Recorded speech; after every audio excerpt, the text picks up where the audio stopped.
భద్రాద్రి కొత్తగూడెం రామాలయం భూముల వివాదం కీలక మలుపు చోటు చేసుకుంటుంది. రామాలయ భూముల్లో వెలసిన చర్చ్లను, స్కూళ్లను వెంటనే తొలగించాలి అంటూ హిందూ మత పెద్దలు ఆందోళనకు దిగారు. 12 ఎకరాల ఆలయ భూమిని అన్యమత ప్రచారకులు ఎలా కేటాయించారు అంటూ దేవాదాయ అధికారులను అలాగే స్వామీజీలు ప్రశ్నించారు. వెంటనే తమ భూముల్లో నిర్మించిన వాటిని వెంటనే తొలగించాలని వాళ్ళు డిమాండ్ చేస్తున్నారు.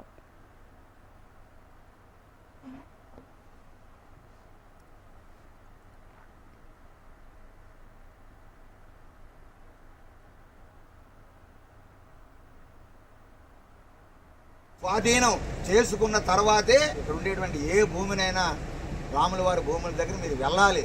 ముందు ఇక్కడ ఏదైతే ఎంట్రన్స్లో ఉన్నదో ఈ చర్చ్ కానీ పక్కన ఉండే స్కూలు మొత్తం భూమి స్వాధీనం చేసుకొని దేవాదాయ శాఖ అధికారులు మీ చిత్తశుద్ధిని నిరూపించుకున్న తర్వాతే మిగతా అంశాల పట్ల మీరు దృష్టి పెట్టాలని, ఏదైతే నిర్వాసితులు ఉన్నారో, ఏదైతే రాముల వారి భూముల మీద ఉన్నారంటున్నారో తర్వాత వారితో మీరు మాట్లాడండి. మీరు మీ చిత్తశుద్ధి నిరూపించుకోవాలని మరీ కోరుతున్నా. ఇది హిందూ సమాజం తీవ్రంగా ఖండిస్తుంది. చాలా అన్యాయం, దారుణాతి దారుణం.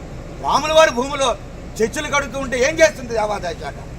రాముల వారి భూమిలో సెయింటియన్ స్కూల్ పెడితే ఏం చేస్తుంది దేవాదాయ శాఖ? ఎందుకున్నారు మీరు దేవాదాయ శాఖ అధికారులు? దేవుడి భూములు రక్షించాలనుకున్నారా? దేవుడి భూముల్ని ఇతర మతాలు కట్టబెట్టాలనుకున్నారా?